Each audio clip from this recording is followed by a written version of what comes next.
There are multiple ways that allow you to take screenshot on a Realme 14T. The most basic one is the combination of the power button and volume down button. If you press both buttons at the same time, you will capture the full screenshot. There are also gestures with 3 fingers. For example, with 3 fingers we can just swipe down like this in order to perform the full screenshot. You can also press and hold with 3 fingers on the screen in order to then select the area that you want to capture. You can also just change the cropped area over here. You can still make adjustments. And this is the partial screenshot. Remember that over here at the bottom we also have some additional tools. Besides that, there's one more way that allows you to capture partial screenshot. So we're gonna start by doing the same thing. Just press and hold with 3 fingers on the screen. One more time.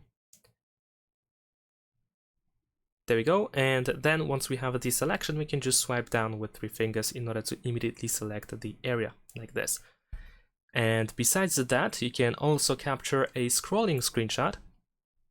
So first we're gonna open an app or a website where we can scroll. For example, I'm gonna use the Google app, and over here we can press and hold with 3 fingers, and then just swipe all the way down, like this. And now the phone will start taking the scrolling screenshot. You can also just move up and down manually in order to adjust the range where it should be kept. You can also re-enable auto scroll by using this button, but essentially you want to press down once you are done. And this is how we can take the long screenshot or the scrolling screenshot, as you can see over here.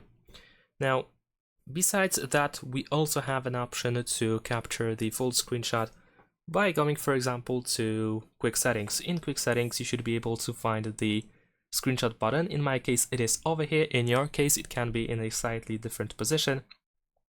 But essentially, we can tap on the screenshot option in order to find all these options. You can just simply tap on the screenshot itself, like this, in order to capture the screenshot. Now, if the gestures are not working, then we can go to settings. Now go to accessibility and convenience, and over here we can open screenshot in order to find these options that I pretty much just shown you. And there is also one more way, and that is by using the smart sidebar. So if you have the smart sidebar enabled, then you should be able to find the screenshot option over here. So we can tap on it in order to capture the full screenshot. And that's about it. Thanks for watching, leave a like and subscribe.